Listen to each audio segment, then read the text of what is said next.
First of all అందరికీ నమస్కారం. నేను ఫోక్ సాంగ్స్ కొరియోగ్రాఫర్ని. నా పేరు శేఖర్ వైరస్. ఒక 8 years నుంచి నేను ఫోక్ సాంగ్ చేస్తున్నా. అంతకుముందు సినిమాలో చేశాను. సినిమా నుంచి నేను ఫోక్ సాంగ్స్ వచ్చిన తర్వాత నా డెవలప్మెంట్ అనేది అప్పుడే స్టార్ట్ అయింది. నాకు తిండి అప్పుడే దొరికింది. ఫోక్లోకి వచ్చిన తర్వాత నాకు తిండి దొరికింది. సినిమాలో చేశాను చాలా సినిమాలో చేశాను, కానీ నాకు ఎప్పుడు అంత తిండి ఈ ఫోక్ వచ్చిన తర్వాతే నాకు తిండి దొరికింది. ఇంకోటి ఏంటంటే, నేను వచ్చిన కాంచి చాలామంది అమ్మాయిలు, చాలామంది అబ్బాయిలు, కొత్త వాళ్ళు చాలామంది ఫోక్ ఇండస్ట్రీకి వచ్చారు. చాలామంది వచ్చారు, చాలా డెవలప్ అయ్యారు, ఒక మంచి పొజిషన్కి వెళ్ళారు. జాను లిరియాస్ అంటే జాను లిరియాని చూసి చాలామంది అమ్మాయిలు వచ్చారు. ఇప్పుడు మనకు రీసెంట్గా ఒక టూ డేస్ బ్యాక్ ఒక చిన్న ఇన్సిడెంట్ ఒకటి జరిగింది, ఒక వెమ్లాలో జరిగింది. దానివల్ల యాక్చువల్లీ వాళ్ళకి ఫోక్కి సంబంధం లేదు. వాళ్ళు మధ్యలో ఒక వర్క్ చేసుకోవడానికి వచ్చారు, బయట కొంతమంది వర్క్ చేసుకోవడానికి వచ్చారు. వాళ్ళు చేసి వెళ్ళిపోతారు. దాన్ని తీసుకొచ్చి ఫోక్ ఇండస్ట్రీ మీద రుద్దడం అనేది అసలు 100% కరెక్ట్ కాదు. ఎందుకంటే నేను చూసాను, నాకు చాలామంది మెసేజ్ పెడుతుంటారు ఇన్స్టాగ్రామ్లో, సార్ మా పాపకి అవకాశం ఇవ్వండి, మా బిడ్డకి అవకాశం ఇవ్వండి. చాలామంది మంచి టాలెంటర్లు మన తెలంగాణలో ఉన్నారు. ఇప్పుడు మీరంతా తీసుకొచ్చి ఫోక్ ఇండస్ట్రీ చెడ్డది, ఫోక్ ఇండస్ట్రీలో ఇలాంటివి జరుగుతుంటాయి, ఫోక్ ఇండస్ట్రీలో కమిట్మెంట్ జరుగుతుంటాయి, ఫోక్ ఇండస్ట్రీ మీద ఇలాంటివి అన్నీ చేస్తున్నారు కదా. దీనివల్ల కొత్తగా వచ్చి చాలామంది టాలెంటర్స్ ఉంటారు, మీ పిల్లలు ఉంటారు, మంచి డాన్స్ చేసే అమ్మాయిలు చాలామంది ఉంటారు, మంచి సాంగ్స్ పాడే అమ్మాయిలు చాలామంది ఉంటారు. వాళ్ళందరూ బయటకు రాకుండా అయిపోతారు కదా. మన తెలంగాణ ఇక్కడికేనా? మన తెలంగాణ జానపదాన్ని ఇక్కడ ఆపేద్దామా? ఒక చిన్న ఇన్సిడెంట్, అది అసలు వాళ్ళకి మన తెలంగాణ ఫోక్కి సంబంధం లేదు. మరీ చెప్తున్నా, వాళ్ళకి తెలంగాణ జానపదం ఒక 50 సంవత్సరాల నుంచి ఉంది. ఇప్పుడే రాలేదు కదా. 50 సంవత్సరాల నుంచి తెలంగాణ జానపదం ఉంది. అందులో ఎంతోమంది టాలెంటర్స్, ఎంతోమంది వాళ్ళు ఇంప్రూవ్మెంట్ చేసుకొని ఎక్కడికి ఒక పొజిషన్కి వెళ్ళారు. మన తెలంగాణ జానపదాన్ని ఇప్పుడే పేరు వస్తుంది. తెలంగాణ జానపదానికి ఒక సినిమా లెవెల్లో ఒక పేరు వస్తుంది. దాన్ని మనమే దొక్కేసుకుందామా? బయట వాళ్ళు ఎన్నో మాట్లాడతారు. బయట వాళ్ళు మన ఇంట్లో మన తెలంగాణ వాళ్ళకి ఏమైంది? వాళ్ళు కూడా ట్రోల్ చేస్తున్నారు. కింద 1% కామన్ సెన్స్ లేదా? ఎంతమంది మీ ఇంట్లో మీ చెల్లె ఉంటుంది, మీ అన్న ఉంటాడు, మీ అన్న మంచి డాన్సర్, అవకాశం ఇస్తాం కదా. ఇప్పుడు ఎలా చాలామంది నాతో ఏమన్నారంటే, సార్ మా బిడ్డను మేము సాంగ్స్ వేపియము ఇక అని చెప్పి నాతో చెప్తుంది. వాళ్ళ పాప చాలా బాగా ఇస్తారు డాన్స్. నేను ఇలా ఎంతమంది అవుతుంది, ఎంతమంది మన ఫోక్ని మనమే తొక్కేసుకుందామా? మన ఫోక్ని. అందుకే ఒకరు ఏంటంటే, వాళ్ళ పర్సనల్ ఇష్యూ, అది ఏదున్నది వాళ్ళ పర్సనల్ ఇష్యూ. దాన్ని ఫోక్ మీద తీసుకొచ్చి మీరు ఎప్పుడు పెట్టకండి. చాలామంది మంచి కళాకారులు ఉన్నారు ఫోక్లో, మంచి జానపదాలు, మంచి పాటలు పాడేవారు ఉన్నారు, మంచి డ్యాన్స్ చేసేవారు ఉన్నారు, మంచి రైటర్స్ ఉన్నారు. దీనివల్ల తెలంగాణ ఫోక్ అంతా ఇలానే ఉంటుంది, తెలంగాణ ఫోక్ ఇండస్ట్రీలో కమిట్మెంట్స్ ఉంటాయి, ఇలాంటి రూమర్స్ అన్నీ పుకారైతే నెక్స్ట్ ఎవరు రారు. మన కళ అనేది ఇక్కడికే అంతమవుతుంది. మీ పిల్లలు కూడా ఉంటారు, చాలామంది ఎంకరేజ్ చేయండి. తెలంగాణ ఫోక్ ఇండస్ట్రీ ఒక 8 సంవత్సరాలు చేస్తున్నా, ఇలాంటి ఎప్పుడు జరగలేదు. నేను చూస్తున్నా ఫస్ట్ టైం ఇది జరిగింది. ఈశ్వర్ సాయి ఉన్నారు కదా, ఈశ్వర్ సాయి బాసింగ బలాల సాంగ్ నేనే చేశాను కొరియోగ్రాఫర్. ఈశ్వర్ సాయి వాళ్ళ మిస్సెస్ ఒక చిన్న ఇంటర్వ్యూలో ఫోక్ గురించి ఒక మాట్లాడింది. ఫోక్ ఇండస్ట్రీ అంటే నేను చాలా గొప్పగా అనుకున్నా, మా ఈశ్వర్ వచ్చి చెప్తుంటే గొప్పగా అనుకున్నా నేను అనుకున్నాగా, కానీ అక్కడికి వెళ్ళిన తర్వాత చూసి అర్థమవుతుంది అని చెప్పండి.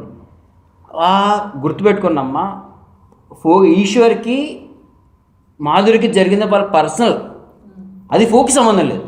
దానివల్ల ఫోక్ ఇండస్ట్రీని నువ్వు తక్కువ మాట్లాడద్దు. నువ్వు కూడా కంపల్సరీ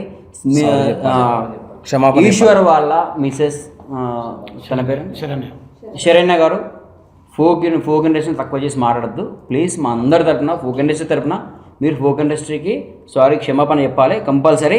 ఇది మా యూనియన్ నుంచి చెప్తున్నాం.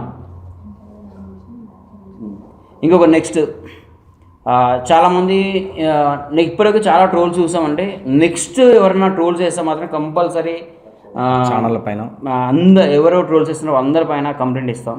ఆల్రెడీ ముందే మొత్తం యూనియన్ ముందే మాట్లాడేస్తాం. నెక్స్ట్ నుంచి ఏమైనా ఉంటే అవన్నీ బంద్ చేయండి. వాళ్ళిద్దరి గురించి వాళ్ళ పర్సనల్ మరీ చెప్తున్నా, ఇది వాళ్ళ పర్సనల్, దాన్ని తీసుకొచ్చి ఫోక్లో మాత్రం పెట్టకండి. Thank you so much. నాకు 20 సంవత్సరాల ఎక్స్పీరియన్స్. నా చేతిలో ఎంతోమంది డాన్సర్స్, డ్యాన్స్ మాస్టర్ లైన్లు, చాలామంది హీరోయిన్స్ కూడా అయిన్లు ఫోక్ దాంట్లో. మొన్న వెమ్లవాడలో, మా ఊరు కూడా పక్కనే ఉంటుంది కుదురుపాక, వేములవాడలో రెడ్డి లాడ్జ్లో ఒక సంఘటన జరిగింది, మీ అందరికీ తెలుసు. వాళ్ళిద్దరు ఇక్కడ మన ప్రాంతపులు కాదు, వాళ్ళు ఇక్కడికి బతకడానికి వచ్చిండ్రు. జానపదాన్ని ఒక రేంజ్లో తీసుకుపోయిన ఒక గడ్డ మీద, వెమ్లవాడ గడ్డ, ఒక సినార లాంటి వాళ్ళు, మిద్దరాములు లాంటి వాళ్ళు, వాళ్ళు జానపదాన్ని ఎంతో గొప్పగా తీసుకుపోయిండ్రు. అలాంటి గడ్డ మీద మీరు వచ్చి ఇక్కడ మాకు ఒక మచ్చ వేసిపోయిండ్రు. ఫోక్ ఇండస్ట్రీ చెప్పిందా మీ ఇద్దరిని ఒకటే రూమ్ తీసుకోమని? ఈశ్వర్ సాయి వాళ్ళ మిస్సెస్ నీ భర్త తప్పు చేస్తే ఫోక్ ఇండస్ట్రీని ఎందుకు అంటున్నావు? నీకేమరిక ఫోక్ ఇండస్ట్రీ అంటే? చెప్పులు లేకుండా కాళ్ళ గజ్జ కట్టుకొని దుంకినాం మేము. తెలంగాణ ఉద్యమం వల్ల మా పాత్ర చూడు. నువ్వు ఆంధ్ర, నేను ఇప్పుడు ప్రాంతాన్ని ప్రస్తావిస్తలేను, బరాబర్ మాట్లాడతా. ఎందుకంటే ఒక తెలంగాణ వాళ్ళం ఎంత కష్టపడ్డామో అది మాకు తెలుసు. ఈరోజు వచ్చి నువ్వు ఫోక్ ఇండస్ట్రీ మొత్తం కమిట్మెంట్లు జరుగుతున్నాయి, నువ్వు చూసినావా? బుద్ధి ఉంది అసలు నీకు మాట్లాడడానికి? ఈరోజు కొత్త కొత్త డ్యాన్సర్లు రావాలంటే భయపడుతున్నారు. కొంతమంది పేరెంట్స్ ఫోన్ చేసి, సీన్ సార్ ఇక నుంచి వెళ్ళి మా అమ్మాయిని మేము పంపించము, మాకు ఫోన్ చేయకండి అంటున్నారు. ఇదేనా? దయచేసి ప్రజలారా మీరు కూడా అర్థం చేసుకోండి. శేఖర్ మాస్టర్ చెప్పిండు, ఒకప్పుడు మేము సినిమా ఇండస్ట్రీలో తిరిగితే మాకు ఎవరు అవకాశమే లేదు, కానీ ఈరోజు మమ్మల్ని ప్రపంచం గుర్తుపడుతుంది కేవలం ఒక జానపదంతోనే. దయచేసి ట్రోలర్స్ మీ వ్యూస్ కోసం మా బతుకును ఆగం చేయకూరి. మీకు వ్యూస్ రావాలంటే మీరు ఒక మంచి కంటెంట్ తీసుకోండి, అంతేగాని ఇలాంటి చిల్లర పోస్టులు పెట్టి అట్లా చేయకండి. ప్రజలు మీరు కూడా అర్థం చేసుకోండి, జానపదం అనేది చాలా గొప్పది, వాళ్ళ పర్సనల్. ఎవరు కూడా జానపదాన్ని కించపరచదని మీ అందరినీ కోరుకుంటున్నా. థ్యాంక్ యూ అండి. నాకు ఏమన్నాడు చెప్తే షాక్ అయ్యా. దాని హిస్టరీలు అర్థమవుతుందా? సాయి నేను గంగా ఎలా లేచింది సాయి? ఎక్స్పెక్ట్ చేశాను యాక్చువల్లీ ఇదే అని ఎక్స్పెక్ట్ చేశా. చెప్పాం క్లియర్ గా. అది రా వీడి పేమెంట్ చూద్దాం. పద కొట్టదని దాన్ని చంపేందు ఏంటి నీ అమ్మ పెళ్ళైనోడు దొరికాడేమి ఇడు కనిపించలా? ఏమే ఇడు కనిపించలా? నీ అమ్మ చావే చావే. ఏంటండి చిన్న పిల్లాడు వదిలేశాడు. మొత్తం వీడియోలన్నీ లైవ్ లో పెడుతున్నా. ఉండు నాన్న, నువ్వేం మాట్లాడవా? మనం ఏం ఎక్స్పెక్ట్ చేస్తాం? ఏం ఎక్స్పెక్ట్ చేస్తాం?